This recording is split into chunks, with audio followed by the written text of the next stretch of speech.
Have you ever heard a story so strange, so utterly bizarre, that it sounds like something straight out of a horror movie? Well, get ready, because today we're diving into one of the most unbelievable hoaxes in medical history. This is the story of Mary Toft, the woman who claimed she gave birth to rabbits. Our story begins in 1726, in the small town of Godalming, Surrey, England. Mary Toft was a young, illiterate servant, married to a journeyman clothier.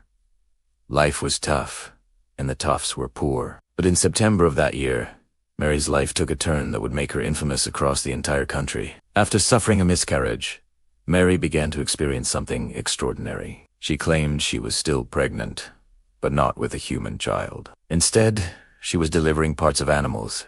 The first person to witness this was her neighbor, who then called in a local surgeon named John Howard. Howard was initially skeptical, as any sane person would be. But when he arrived, he was presented with what he described as parts of a cat and, astonishingly, the head of a rabbit. Over the next month, Mary supposedly delivered more animal parts: rabbit legs, a cat's leg, and even 9 dead baby rabbits. John Howard was baffled, but convinced. He began documenting these miraculous births and sent letters to some of the most prominent medical figures in England. He truly believed he was witnessing a medical phenomenon. The news spread like wildfire. Pamphlets and newspapers picked up the story, and soon, all of London was buzzing with the tale of the rabbit-birthing woman of Surrey. Now, you might be thinking, how on earth could a respected doctor believe this? To understand, we have to look at the medical beliefs of the 18th century. At the time, a popular theory was maternal imagination.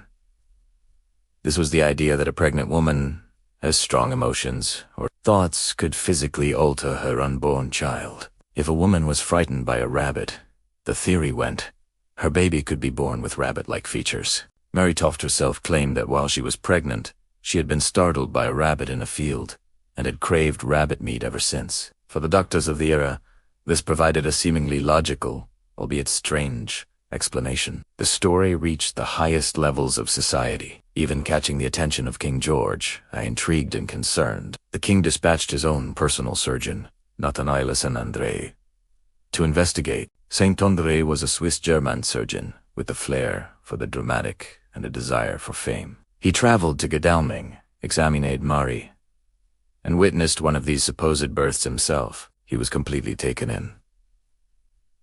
Sanjay returned to London and, in a rush to cement his place in medical history, published a 40-page pamphlet titled A Short Narrative of an Extraordinary Delivery of Rabbits. In it, he described the events in graphic detail and declared them to be absolutely true. He even brought some of the preserved rabbit specimens back to London to show the royal court.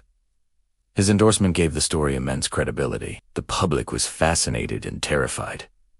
Was this a sign from God? A monstrous curse? No one knew, but everyone had an opinion. However, not everyone was convinced. Another of the king's physicians, Cyriacus Olers, was far more skeptical. He also traveled to Godalming and examined some of the rabbit specimens.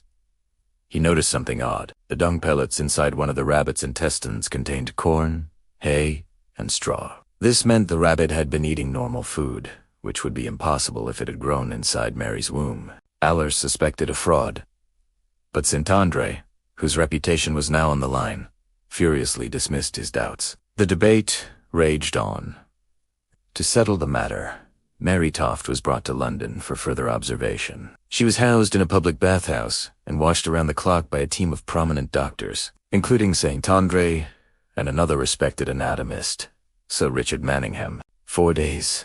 Nothing happened. Mary appeared to be in labor, suffering from violent contractions, but she produced no more rabbits.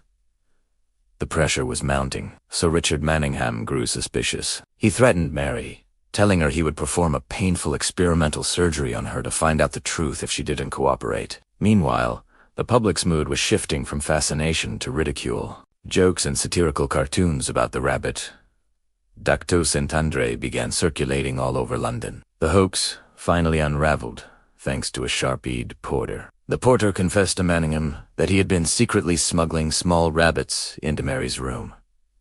He had been bribed by Mary's sister-in-law to do so. The game was up. Faced with this damning evidence, Mary Toft held out for a little while longer. But under intense interrogation by Manningham, She finally broke down and confessed to everything. The whole affair had been a desperate lie. She admitted that after her miscarriage, she had manually inserted the dead animal parts into her body and faked the labor pains to simulate childbirth. Her motive was simple: attention and a way to escape her life of poverty. She had hoped the miracle would provide her with a comfortable life, supported by donations and medical curiosity. The fallout was immediate and spectacular. The medical profession was deeply humiliated. Nathanael and Andre, who had so publicly championed Mary's case, saw his career and reputation destroyed overnight.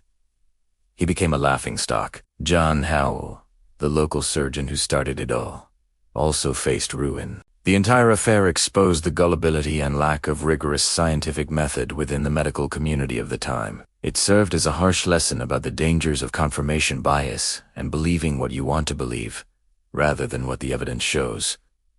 And what became of Mary Toft? She was charged with being a vile cheat and imposter and was imprisoned for a few months. After her release, she faded back into obscurity.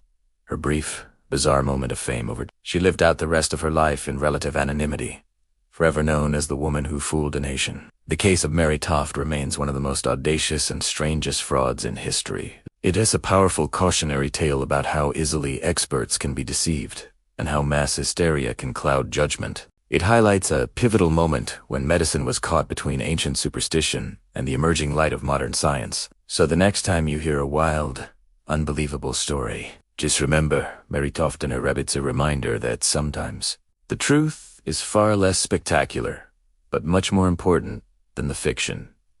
Thanks for watching. What do you think is the most unbelievable part of this story? Let me know in the comments below.